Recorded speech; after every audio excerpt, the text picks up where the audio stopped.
Qu'est-ce que le Saint-Évangile de ce 5e dimanche de Pâques nous révèle du mystère de la résurrection?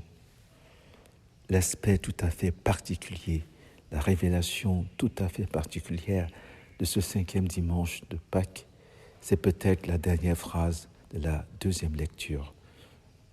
Je cite, « Voici que je fais toutes choses nouvelles. » Alors celui qui siégeait sur le trône déclara, « Voici que je fais toutes choses nouvelles. » Le mystère de la résurrection n'est-il pas finalement le mystère de la reprise, du renouveau radical de toutes choses?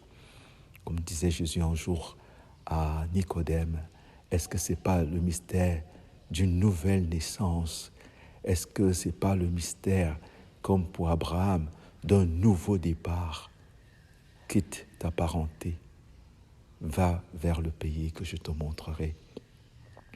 Est-ce que ce n'est pas le mystère d'une nouvelle création? Est-ce que ce n'est pas le mystère du renouveau, du renouvellement, du déploiement de tout? Et l'Évangile confirme cette nouveauté, car Jésus dit, « Je vous donne un commandement nouveau. » Question, de quelle nouveauté s'agit-il? Entendons-nous bien, parce que nouveauté veut dire d'abord ce que saint Paul écrit aux Romains, le renouvellement de notre intelligence, le renouvellement de notre esprit. Tout était là. Dans la création, tout était très beau, nous dit le récit de la création, mais c'est nous qui étions aveuglés pour ne pas voir la beauté de la création de Dieu et la beauté de Dieu lui-même et surtout la beauté de l'homme. Comme dit le psaume, « Merveille que je suis, merveille que sont tes œuvres. » C'est peut-être cette capacité de pouvoir s'émerveiller que nous avons perdue. Et Jésus vient la ressusciter en donnant à notre intelligence, en redonnant à notre intelligence ces lettres de noblesse, le renouvellement de l'intelligence, le renouvellement de la foi. Voici que je fais toutes choses nouvelles. Vous pourrez enfin contempler toutes choses dans toute sa splendeur, toute sa beauté, toutes choses sous son vrai jour. Voici que je fais toutes choses nouvelles. Mystère de la résurrection, mystère de la nouvelle naissance, mystère du nouveau départ, mystère du renouveau de toutes choses. Lisons ce que dit l'Évangile. Au cours du dernier repas que Jésus prenait avec ses disciples, c'est au cours de ces derniers repas que nous avons atteint certainement le paroxysme, le sommet de la nouveauté radicale que Jésus apporte. Pourquoi? Cette nouveauté radicale, lors du dernier repas, Jésus prit du pain et Jésus déclara que le pain était son corps. Il prit le vin et déclara que le vin était son sang. Le vin a connu ce bond dans la nouveauté radicale, mystère de la transsubstantiation. Magnifique. Mystère de la résurrection, mystère de la transsubstantiation qui traverse toute la Bible. Tu t'appelais Abraham, tu t'appelleras Abraham. Tu t'appelais Jacob, tu t'appelleras Israël. Tu t'appelles Simon, tu t'appelleras Pierre. Tu es vierge, tu seras mère de Dieu. Mystère du renouveau, du renouvellement, mystère de la révélation, de l'apocalypse, finalement, de toutes choses. Résurrection, apocalypse, c'est-à-dire dévoilement de toutes choses, de sa beauté originelle. Ce renouvellement, c'est la révélation, la manifestation de la beauté originelle de toutes choses dans le Christ. Donc, dernier repas, sommet du renouvellement, sommet de la nouvelle création du pain au corps du Christ. Dernier repas, c'est toujours notre intelligence qui est renouvelée, qui est appelée à se renouveler. C'est ce que dit saint Paul. Saint Paul dit qu'il est très difficile de réformer l'Église quand on la considère dans son mystère, corps du Christ. Mais c'est nous qui avons besoin d'être renouvelés pour être adéquats à la mission que l'Église nous donne à laquelle l'Église nous donne de participer. Donc, renouvellement de notre intelligence, c'est surtout le passage du phénomène au noumène, pour parler comme Jean-Paul II dans Fides et Ratio. C'est ce que saint Augustin avait découvert. Je te cherchais au dehors, et pourtant tu étais au-dedans de moi. Le renouvellement, la résurrection, aller vers nous-mêmes. Vous savez, le pèlerinage que Dieu demande à Abraham de faire, d'aller vers lui-même. Va vers toi-même, découvre qui tu es. Homme, connais-toi toi-même, pour parler comme l'oracle de Delphes. C'est le renouvellement de tout, renouvellement de la mathématique, passage de l'être de raison à l'être substantiel. Je suis qui je suis. Le renouvellement du triptyque mahatique, passer du triptyque mahatique, vérité, justice et solidarité, aux trois personnes divines qui sont la vérité, la justice et la solidarité en personne. La vérité, le Verbe, je suis le chemin, la vérité et la vie. La justice, le Père, qui pour nous justifier, pour nous ajuster à lui, nous donne son Fils bien-aimé. Et la solidarité, l'Esprit Saint, l'amour de Dieu a été répandu dans nos cœurs par son Esprit qui habite en nous. Ce renouvellement de toutes choses, c'est le passage de l'intelligence, ça s'opère d'abord dans l'intelligence, le passage du jugement d'existence au jugement de sagesse. C'est aussi le passage, ce renouvellement du Dieu un au Dieu trine. C'est le passage de la mythologie, de toutes les mythologies, au réel que ces mythologies préfiguraient. C'est le passage de la résurrection à l'anastasis. Passage de la vie avec petit v à la vie avec grand V. C'est le passage de la vie à l'être. Continuons. Jésus prenait donc ce repas et ses disciples. Pendant le repas, le renouvellement a eu lieu. Et quand Judas fut sorti du cénacle, c'est nous. Le problème, c'est nous. Judas fut sorti du cénacle.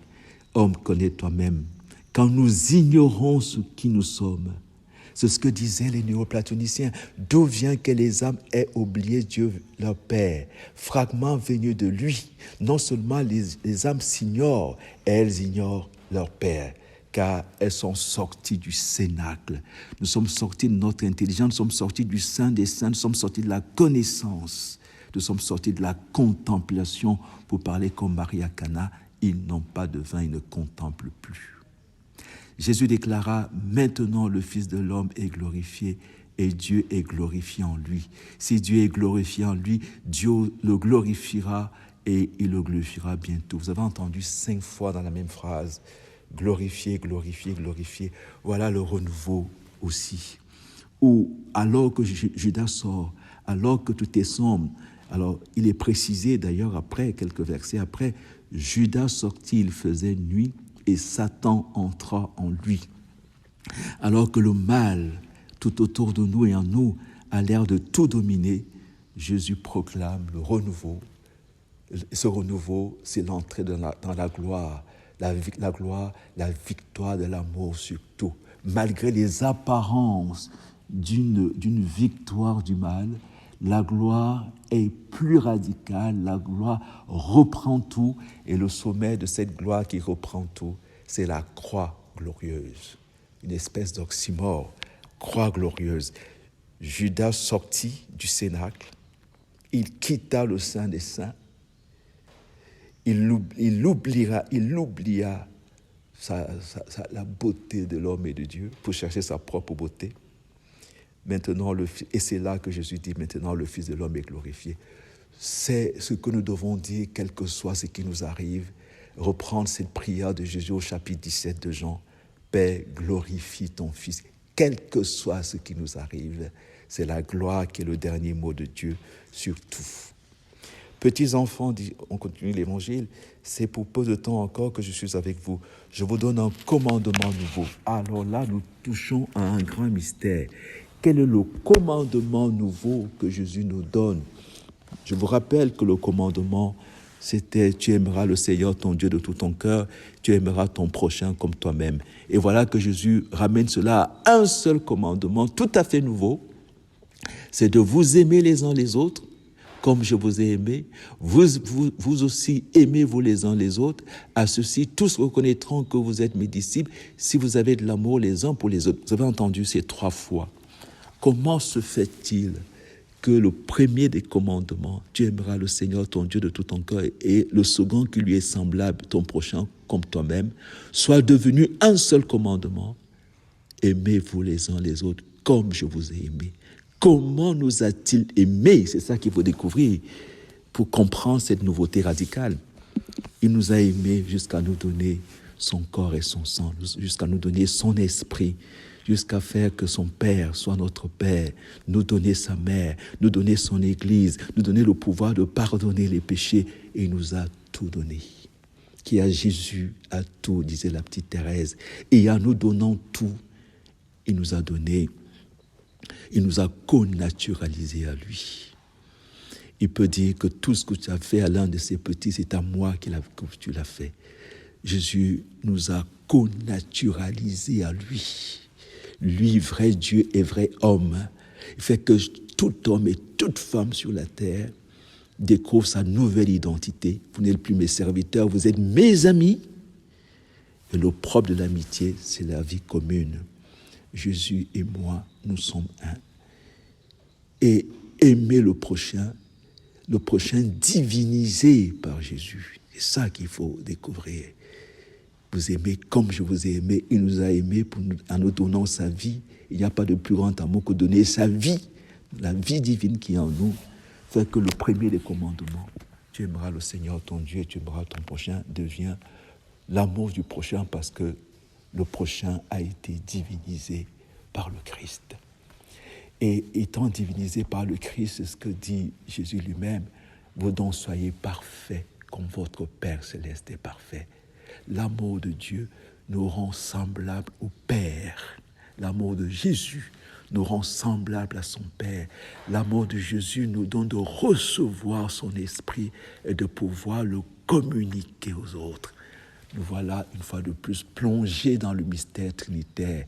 Et l'Eucharistie, qui est buisson ardent de la très sainte Trinité, comme l'avait si bien dit le pape François, l'Eucharistie devient donc le lieu de la manifestation de l'expérience de cet amour. Le Père nous aime, il nous donne son Fils. Le Fils nous aime, il nous donne l'Esprit. Le Fils nous aime, il nous connaturalise au Père, au point de dire, quand vous priez, dites notre Père, mon Père qui est également le vôtre, à qui nous sommes appelés à ressembler. Le renouveau radical, l'homme qui est renouvelé dans sa vocation première, d'être le semblable de Dieu, Père, Fils et Saint-Esprit.